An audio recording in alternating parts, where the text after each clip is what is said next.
Using the Style panel, you can configure different styling for when elements are hovered, focused, active, disabled, and so on.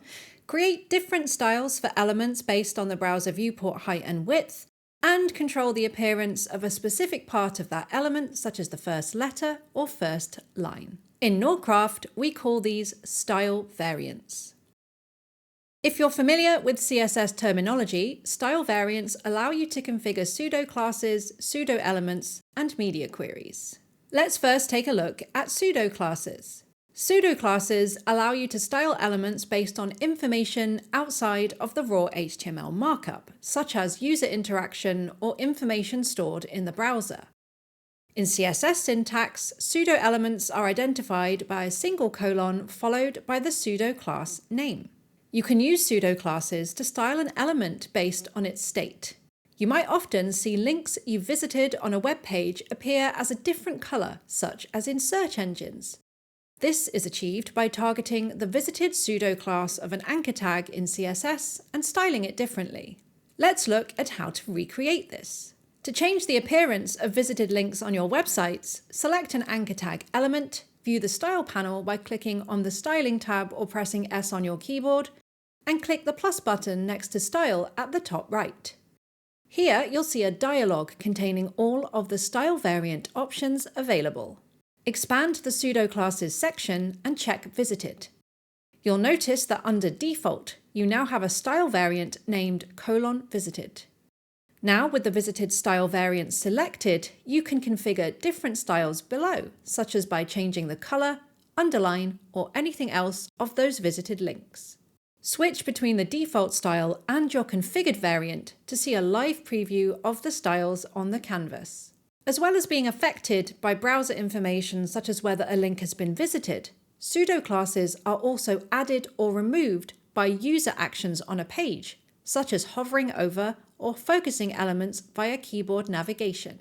To add a hover style that responds to mouse hovers, click the plus button next to Style and select Hover. With that style variant selected, configure the styles you want to see when an element is hovered. Switch back and forth between the style variants to compare styles, or enter test mode by pressing T on your keyboard and hover the element to test it out.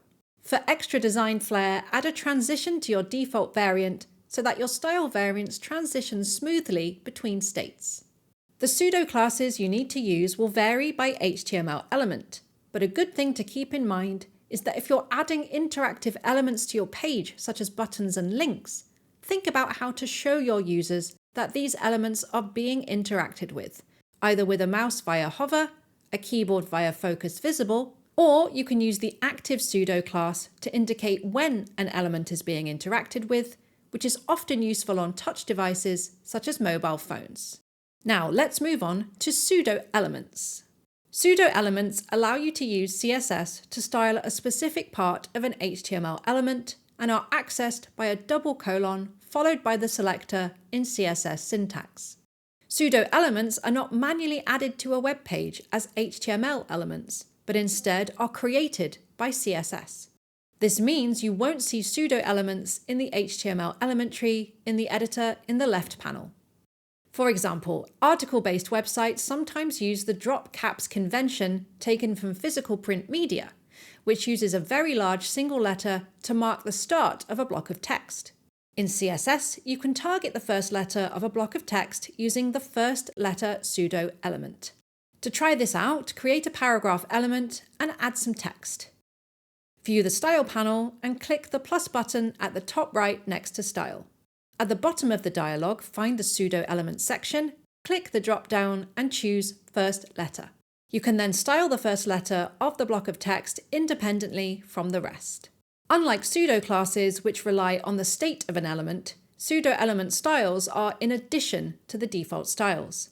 As a result, you can't switch back and forth between the variants when adding styles for pseudo-elements in the same way. Next, let's move on to media queries. Media queries allow you to apply CSS styles depending on a device's media type, such as print versus screen, or other features such as screen viewport width or height, and user preferences such as preferring reduced motion and more. Let's say we wanted to show different sections of content depending on whether someone is using a small width device such as a mobile phone or a larger width device such as a laptop. First, create both sections of content. Now, given more people in the world use mobile devices over desktops to browse the web today, a common pattern in web development is to build what's called mobile-first CSS.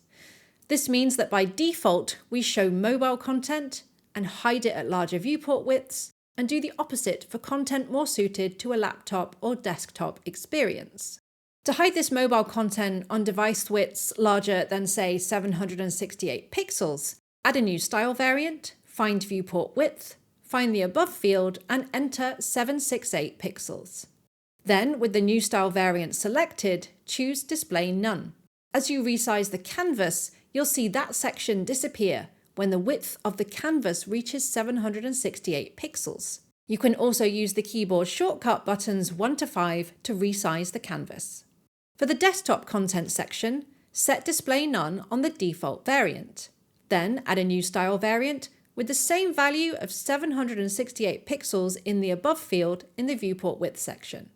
Set this section to a display property that is not none.